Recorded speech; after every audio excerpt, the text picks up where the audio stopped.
Hi, welcome to Anonymous Animators. I'm your host, Wesley Boone, and this is episode 1, recorded on the 2nd of August 2014.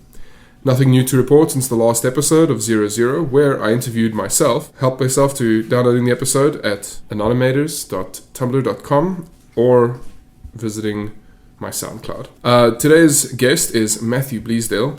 He hails from Vancouver, Canada, and I met him at the Van Art School. We shared the same classroom, 2D35. Hey Matt, how are you doing?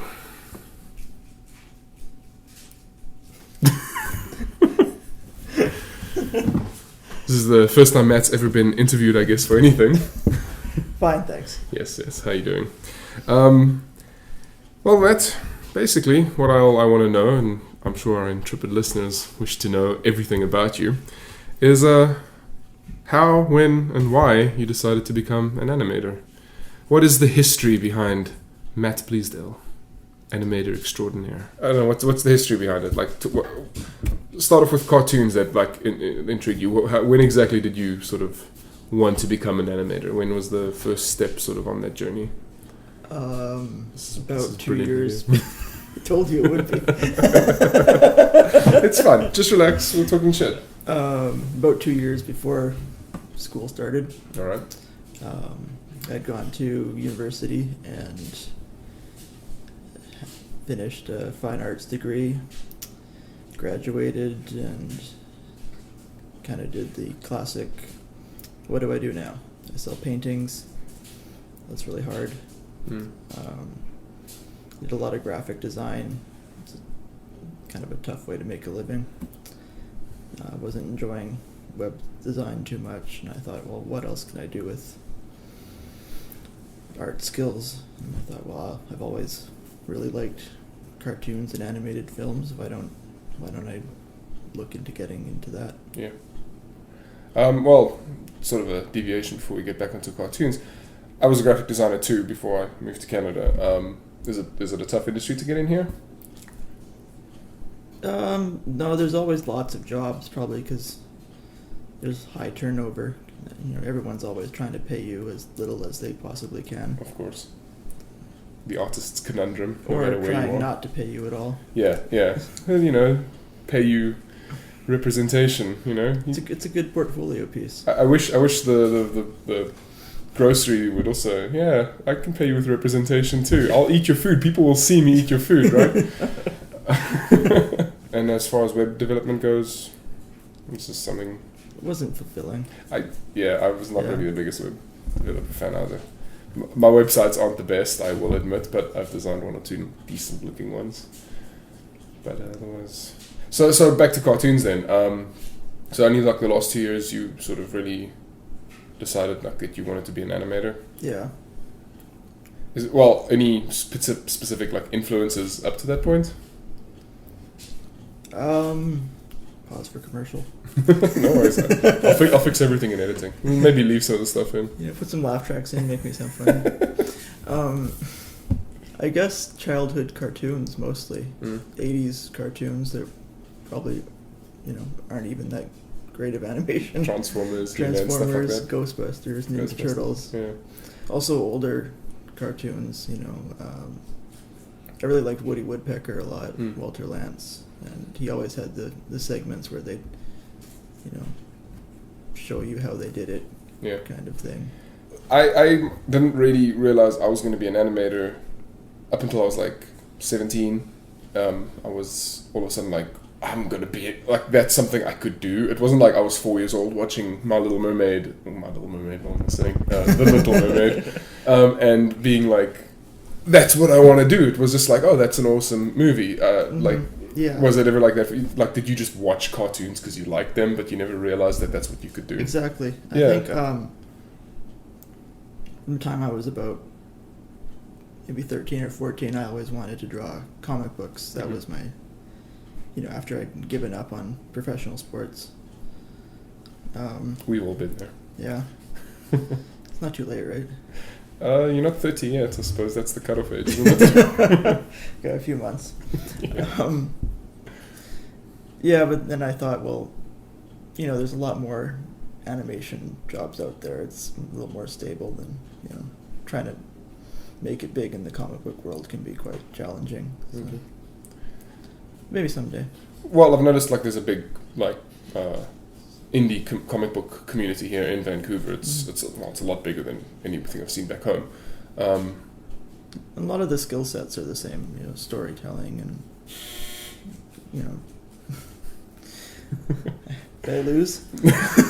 Bum, bum, ba-dum. Wrong answer. Try again. What did you do with comics? So would you ever consider like doing comics still? Yeah. Like any projects that you've got like on the back of your head, any stories that you want to tell? No. I've always been more visual and character driven than, I don't know, stories are something I need to work at still. So you design characters then, and you just want to throw them in a setting? It'd probably be best to, you know, pair up with a stronger writer. Yeah. Yeah, I've also wanted to do comics. I mean, we both went to that comic book class with Steve Rolstein. Can't remember his last name. Yeah, Rolston. Rolston. We should actually, at the end of the podcast, I'll put his email maybe, because, you know, that guy knew what he was talking about. Yeah, well, he was a veteran for a while. Not a while, I mean, still is, doing a lot of comics and stuff. Award winning. Yeah. I loved his art style. Sadly, I don't think I took too much away from the class. I don't know how you felt about it, like in the sense that I was like, I wanted to learn more storytelling was my problem. Like I was never really concerned about making the blocks. I mean, he taught me a lot, or taught us a lot about, you know, the in-between drawings and stuff, but I never felt like, I wanted to be able to tell a better story, like how to apply those blocks.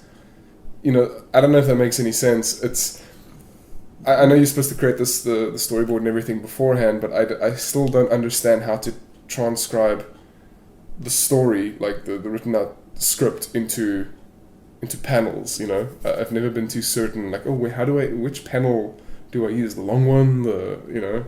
Oh, but yeah. And then like in comics, you know, especially I guess the mainstream stuff, there's always like at the end of this page you want to turn, you know, how do you plan? It's like, this is where that peak is happening, you want to turn the page, you know. It's I don't know. I didn't get that down. That's what I desperately wanted to learn. Might come with practice and experiments. Yeah, but I'd love to write something myself. I've got like a lot of ideas. Nothing I want to talk on a podcast about at the moment, because you never know, people might steal them. Oh yeah. All my one listeners at this point. Big hits for free. Yeah, right.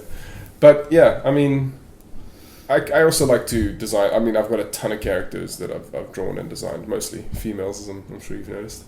But yeah, they've got like, I also love designing characters, just even if I never use them. Yeah. Same. It's not the worst way to go. So yeah, you say you wanted to move from you wanted to get into comics. And you went into cartoons instead. Was that just sort of the natural evolution for you, or what exactly was like, I'm going to Van Arts, like, and I'm going to be an animator? Don't worry, I'll cut out the silence. No, leave it in. It builds anticipation. Listen to the sounds of silence. You put some Jeopardy music in. Hello, darkness, my old friend. Well, I mean, either way, did Van Arts at least, I mean, it built up like confidence, right? I mean, that's how I felt with Van Arts. I walked in thinking I knew cartoons, and then I walked out thinking I know a little bit about cartoons, but I want to learn more. Oh, I walked in thinking I knew nothing about cartoons. Yeah. I thought my drawing was pretty good. I was wrong about that too. Well, yeah, we had some really strong artists in our team. Hopefully, we'll also get to interview at some point. Yeah. Sorry, what was your question before that? How did I choose? Oh, yeah, why exactly Van Arts? Oh, well, I had some friends that went to Van Arts for game art design, and they spoke highly of it. And I wanted a school that wasn't another 4-year program, because I'd been there, done that. And I wanted something a little more industry focused than art focused. Again, because I'd done kind of the art route, and I wanted it, I wanted kind of job training. More commercial art rather than fine art. Right. And, I looked at some schools online, and I went to a few around Vancouver. And, price came into it, of course, but I also felt that the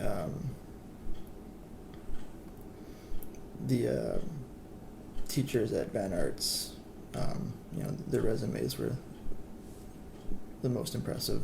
Yeah. I'll be honest, I knew nothing about the teachers before I came in. Like, learning Charles was an animator on like several of my shows that I like loved as a kid. Sharky and George or Tiny Toons. It was like that was just like a massively pleasant surprise. I didn't really know Mark Pudliner. I mean, I know he's like in all those Disney movies that he helped make, but it was like I didn't know. I honestly came into Van Arts like my thing was I already knew Flash. I knew the software. I knew basics. So I just my idea was to come into Van Arts, get there and be like, okay, well, I've studied a year in Canada, whatever. I'm just going to hop straight into the industry. And then they were like, oh, look at this is actually what animation is. It was a great learning experience for me, humbling as well. Anything like that for you at all? Or like, I mean, because you seem to like knew what you were going into straight away. What do you mean? Like, did I think I knew what I was doing when I? No, well, I mean, did it surprise you at all? Like, was it more of a sort of a learning? I don't know. What I'm trying to say is, I went to Van Arts and I was genuinely like surprised, like blown out of the water for being taught. Because I mean, also my previous school, I didn't get the sort of the privatized learning that they gave us at Van Arts. It was always like, oh, here's your assignments, draw them, happy days. I just felt like Van Arts was they were very passionate about it themselves. It wasn't just like pumping out animators. It was like, they genuinely wanted us to succeed. Yeah, that was nice. That's what I had hoped to. Wayne Gilbert tried to kind of describe that atmosphere to me when I went for a tour. So I guess that's kind of what I expected, was looking for. Yeah. Okay. Well, other than that, nothing much of an animation history, I guess, before hopping in. Like no, there wasn't like at one point you watched an animation where you were like, that's it exactly I want to do. No. It was pretty much also sort of a exciting answer. Yeah. So this is more of a so from what I can tell, this is more of a you were looking for work. Yes. And at the same time, it was work that you wanted to be an artist in. It Right. wasn't just work for the sake of work. Yes. And kind of just all roads led this way. Yeah, kind of a bit of a journey. So you're an animator for money, not an animator for art. No, you can do both. You're the mercenaries of animators. Well, Jim Henson once said that you have to make art to make money, and you need money to make art. Yeah. So. Well, I mean, it's true. You gotta don't give away don't do free what you do well. Mm-hmm. Okay. Well, I mean, any influences that sort of guide your hand in your art, or like anything that. Who did you draw when you were a kid? Like, whose style did you draw? What characters did you draw? A lot of Marvel comics. Mm-hmm. John Byrne, John Romita Jr. Who's the editor of DC? Currently? Yeah. I couldn't tell you. American Chinese man. Well, I'm He's assuming. good. Yeah, that guy. If anybody listening to this wishes to Google it, it's 2014 DC president. Is that what we're going to tell them to search? That's who Matt likes. Todd McFarlane. Oh yeah, yeah. I must say, at work, J. Scott Campbell, when he was still doing comics, not just pinups. Well, I think that happens to a lot of comic book artists at some point, where not just necessarily pinups, but where they just do the spread, and it's like, let's just try and make this action-packed scene, But I guess you got to do what you got to do, right? Got to get paid. At work, one of the guys who was talking about Todd McFarlane, he just like completely badmouths the guy, just never met him. But doesn't enjoy the guy's art. Let's put it that way. But I don't know if you ever knew this of Todd McFarlane.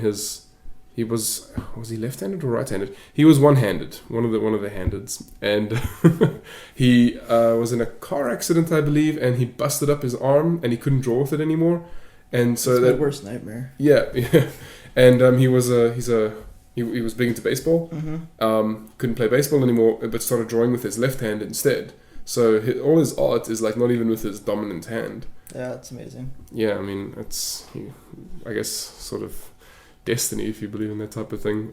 People that can draw with their feet. That's also incredible. And you never know why those people never, like, why aren't they in the commercial industry? Yeah. Like, why aren't people picking them up and being like, well, we've hired this guy, I don't know, there must be something to it. Maybe they were asked and they declined. Perhaps. We're happy doing it this other way. Okay, well, I guess that's comic influence, right? But are there any like cartoons in particular that like really that you like that I mean, I remember watching Ed, Edd n Eddy. I really like that show. I just love the style of animation. It's still sort of that. I think it's that just at the end of the era of like hand drawn cartoons where like especially the first season of Ed, Edd n Eddy where like the way that they run. I mean, it's a loop, right? But I mean, it's like this floppy. I love that too. I haven't been in the industry long enough to apply my own style or at least adapt something like that. But I don't know. I love sort of that over. It's a cartoon, so you can make it look ridiculous. You can make Ed like lean far back on his back and like run two little stumpy legs. Anything like that really sort of stood out for you?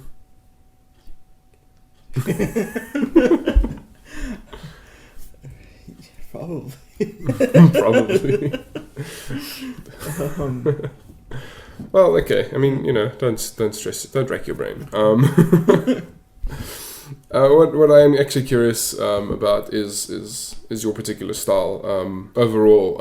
I mean, we've talked about obviously some influences, but judging from your demo reel straight out of Van Arts, because I mean, we've just graduated. I mean, it's only been 6 months at this point. What at the I enjoyed your reel. Thank you. I love for someone who says you need help with a writer, I thought your jokes were funny. Why don't you tell what your summary was for your short? It was kind of a movie trailer style for a non-existent movie about a city riddled by crime and saved by a crime-fighting box. Yeah, so... But, I mean, you showcased, your strengths. You showcased how to use Harmony, how to model a 3D box in Harmony, which I'm sure you have an adventure to tell about.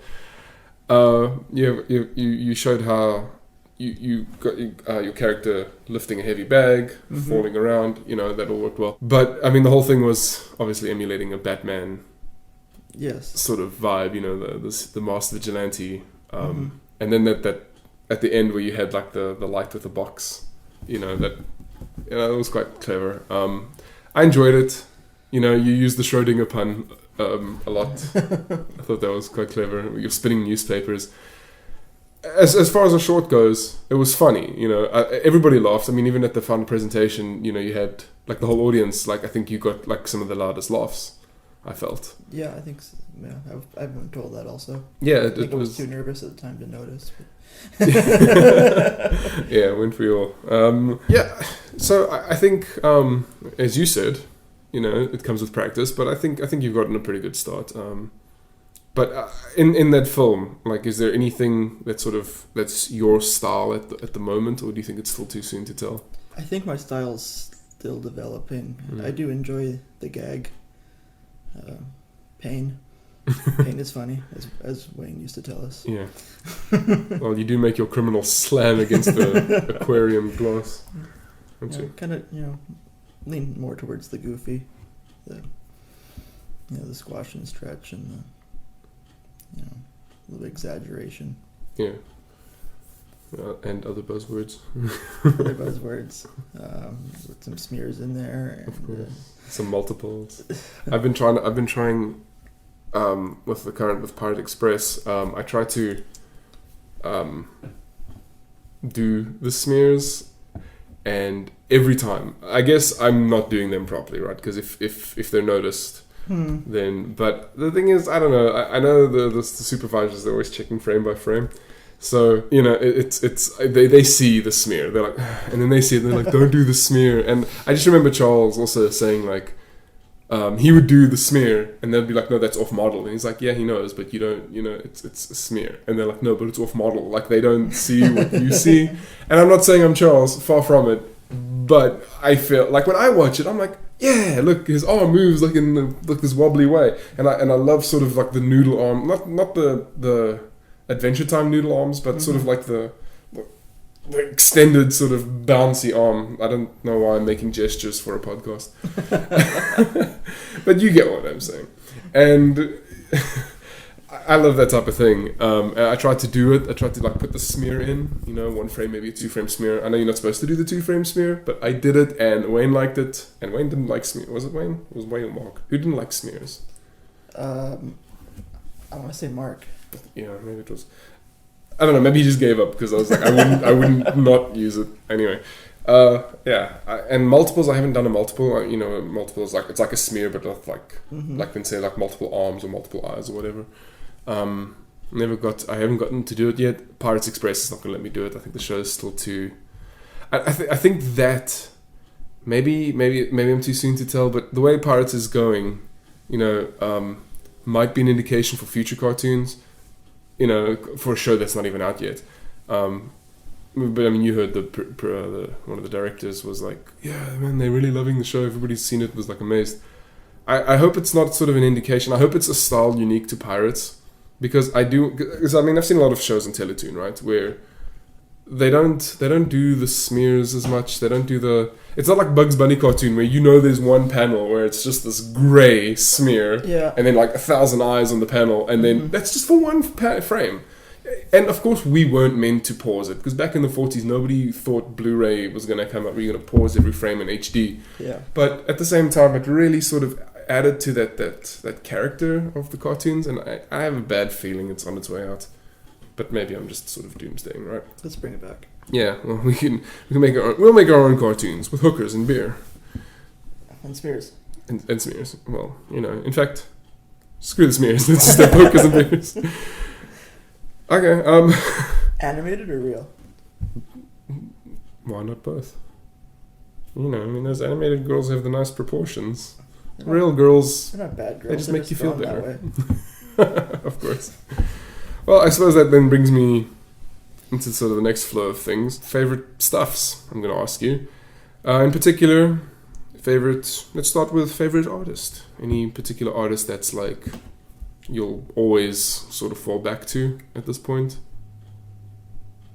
Too many to decide? Yeah, I'm trying to pick a favorite. You can actually honestly like ramble your list. If you have to, but I'm sure there's one out there that's like, yeah, I like this guy and or gal. I do like girls. Edit that part out. No? No? Okay. That's the thing. Well, besides all the comic book artists I named earlier, most of them, I guess my animation influences are older now. I don't know as many modern animators as I do older ones. Mm-hmm. 9 Old Men, of course. I mentioned Walter Lantz, and I guess Glenn Keane and James Baxter, modern. Andre Deja. all the champions of yore. Yeah. The knights of the round, if you will. Mm-hmm. How about you? Well, if you had obviously listened to episode 0, you'd know. Well, I have, but maybe the viewers have, or listeners haven't. Well, they can find out in episode 0. Fair enough. Found at anonymators.tumblr.com. plug. Okay, well, I mean, but other than comic books and animators. Like fine artists? Anything, really. I mean, I myself am a big fan of Jackson Pollock. Not initially, but one day, I mean, again, this is talked about in the previous episode, but one day I walked into the Louvre. No, sorry, the Tate Modern Art, because it wouldn't be in the Louvre. One day I walked into the Tate Modern Art Gallery, and I actually saw a Pollock in front of me. It was this thing the size of a freaking house wall. They're massive. And I was like, and then I felt it. I was like, okay, I see why he is Jackson Pollock. Anything like that happen to you? Who's your favorite Beatle? Who's my favorite Beatle? George. George, oh, no, he's my favorite too. I like Roy Lichtenstein. Gerhard Richter. Motherwell. Emily Carr. Okay. I don't really know that much about Emily Carr. Can you give me a little bit of a history lesson?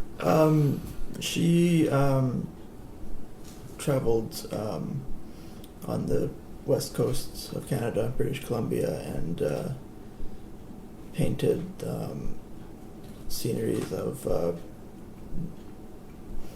First Nation Canadians a long time ago. I can't remember dates exactly. Okay. But, so the university was founded by her or just named after her? Named after her, I believe.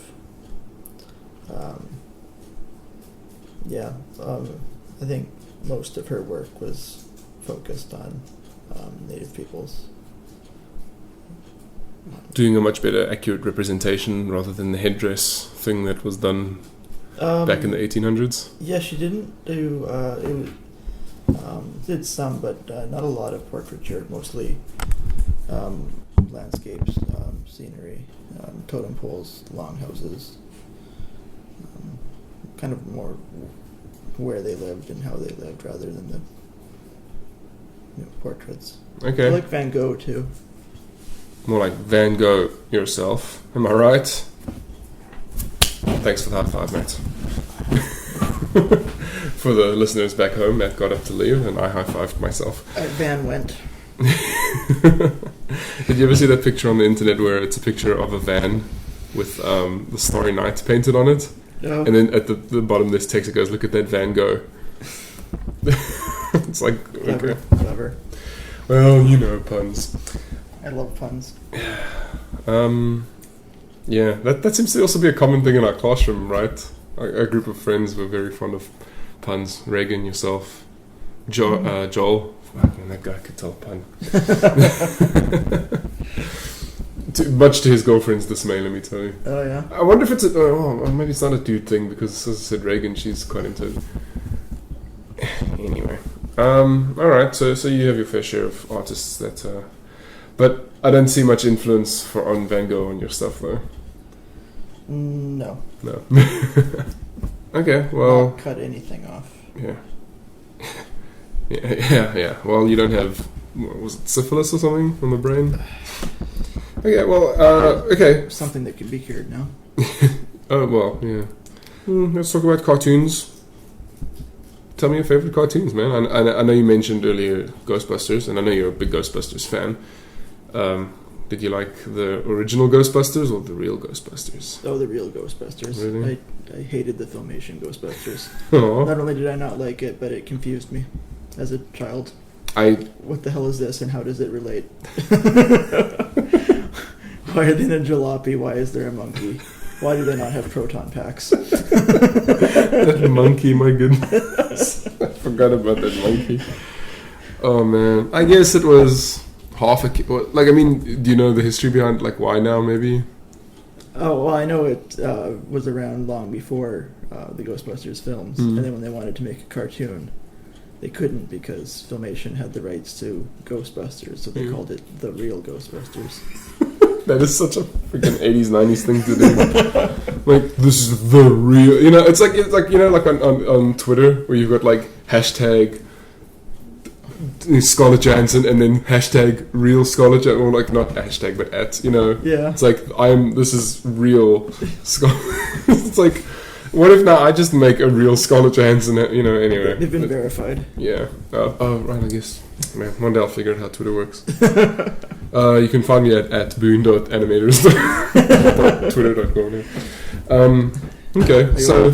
On the Facebooks and the YouTubes? Of course. Well, not on the YouTubes yet, but I'll probably put these episodes on YouTube at some point.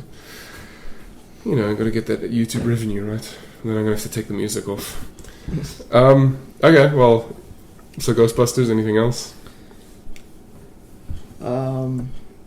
Really looking forward to season 2 of Gravity Falls. Of course, yeah.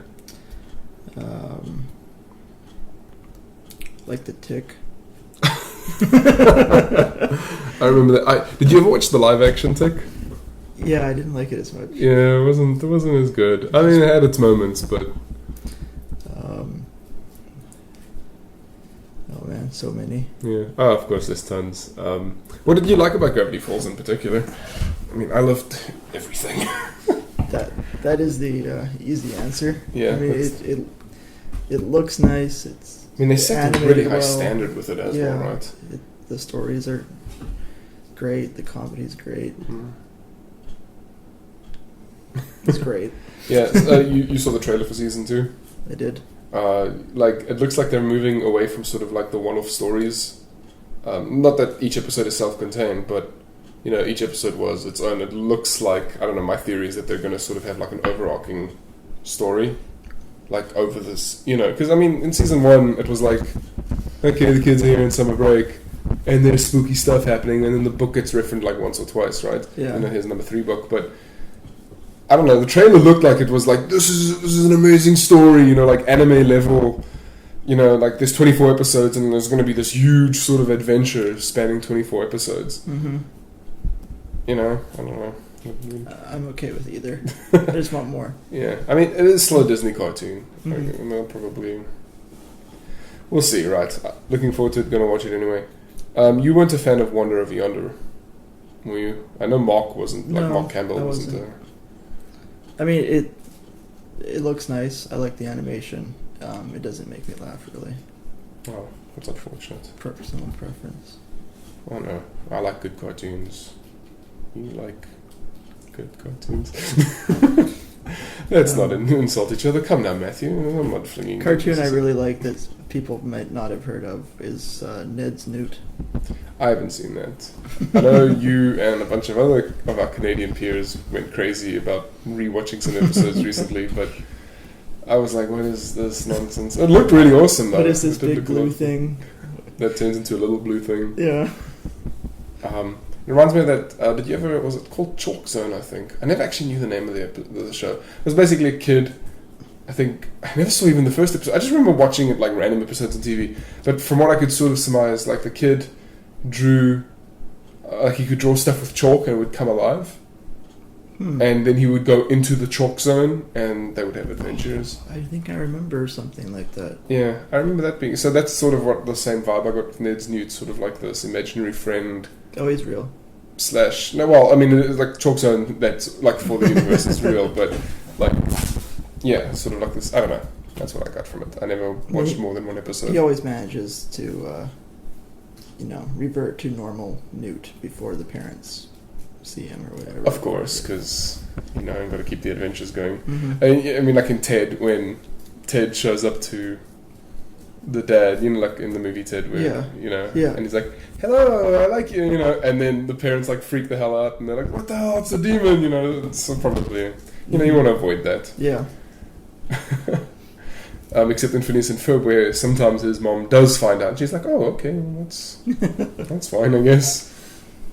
Okay, books and film. I read them.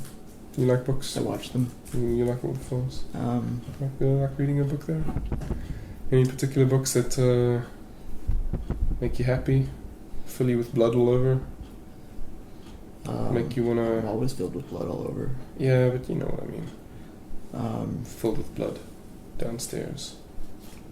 I'm telling you a book that gives you blood. What is this podcast rated? R for really sexy. Oh my. Oh my. Or R Pirates. R, Sexy yes. Pirates. Pirates' favorite movie. Favorite books. Well, you got your obvious answers like Lord of the Rings. More like Lord of the Rings, am I right? No. More like Walking the movie. Are we talking about the books now? or Walk in the movie. If Christopher Walken was in The Lord of the Rings and he was also Walken, that would have made me so happy. Chronicles of Narnia. Just so we're clear, I love The Lord of the Rings everything. So. Because sometimes I forget when I do the more like verse, people don't realize I'm just sort of being a jerk, like for jokes. A jerky jerk. Joke jerky. Recently I've been reading the Sherlock Holmes novels. I was going to ask if are they remakes or like new adventures being made? Those are original. Sir Arthur Conan Doyle books. So there's no... But there isn't like a new... Because I know there's a new TV show, which... I don't know if there's been any new novels. I don't think there's anything new. What else do I like? I made a hand puppet for Matt and he's not laughing at me. It's supposed to be a professional broadcast. No, not at all. We're just shooting the shit. When do I get paid? With Matt and Boone. Live on internet radio. Isn't it live?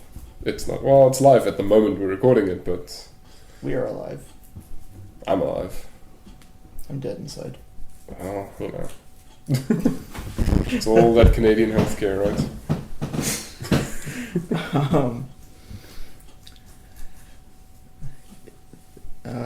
There's other books on my shelf, I'm pretty sure. I know you're a fan of what is it, that Walking Fire, the Hunger Games? Oh, Song of Ice and Fire. No, Hunger Games. Oh, yes. Song of Ice and Fire is AKA Game of Thrones. Game of Thrones. I like those. I did enjoy the Hunger Games. I do still have to read the full book. I liked... Not of the Hunger Games, of Game of Thrones. Some other young adult novels that I'm not ashamed of. Did you like Dune? Do you like the Dune books at all? I have not read them. You son of a gun, you should read them. Miss Peregrine's Home for Peculiar Children. Never read that. And the sequel. Quite good. Peculiar Children getting adopted? No. They just go to live with Miss Peregrine. They what? They're kind of mutants, I guess. Okay. And they live in these homes. And there's adventures. Look it up on the interwebs. Sure, okay. Well, there you got the review, ladies and gentlemen. He's really selling it to us. Douglas Adams, Catch-22. I'm a big fan of Douglas Adams, which you well know from my discussion on the podcast, the last episode, right? Of course. Yeah, that's pretty much my Bible, The Hitchhiker's Guide to the Galaxy. I've read that book so often. Okay, I mean, I don't need to tell you guys. You know. Never come back, I'll bring it. There's a book, I'll read it. Okay, well, I guess then to sort of round it up... oh, wait, movies? Oh, yeah, right, movies. Oh, we can put Lord of the Rings on there again. Yeah. Ghostbusters. I'm really liking the Hobbit movies too, I remember. I am. They're not as good as Lord of the Rings. Not as... Yeah, I don't know. There's something about it that's... Maybe because they took 3 books and 3 movies and then... 1 book and 3 movies? Or if you want to get technical, 3 parts of 1 book and 3 movies. Mm. And then 1 book and 3 movies. But they're still good. I still quite like them. Oh, I mean, they're super fun. It's like when you're watching them, it's great, but like I remember at the end of like watching any Lord of the Rings, I was like excited to watch it again. Mm-hmm. But with The Hobbit, it's like, okay, I've seen it. It was a good fun movie, but I never felt compelled. Like I'd still buy the Blu-ray collection, you know, after the 3rd movie's out, because, you know, Lord knows there'll be one. But I don't know, man. It's like I'm not like so compelled. Like I don't remember, but I also think that feeling has sort of left me over the years. Like that, I gotta watch that movie 1,000 times. I don't know why. No, maybe that's not true. Because every now and then, I do feel like watching, like V for Vendetta. I'll watch that once a year. That's like that will always be watched. Mm-hmm. Speed Racer I can always get into again because it's just such one of those movies that guilty pleasures, right? Yeah, we all have them. So many I keep watching again and again. Every Christmas I have to watch A Muppets Family Christmas. It's not a bad Christmas movie. I mean, there's worse. Well, I mean, there's a lot of Christmas movies I watch every year. Yeah. Do you ever I have a lot of favorite movies. It's hard to choose. Did you ever see that short film, Dinner for One?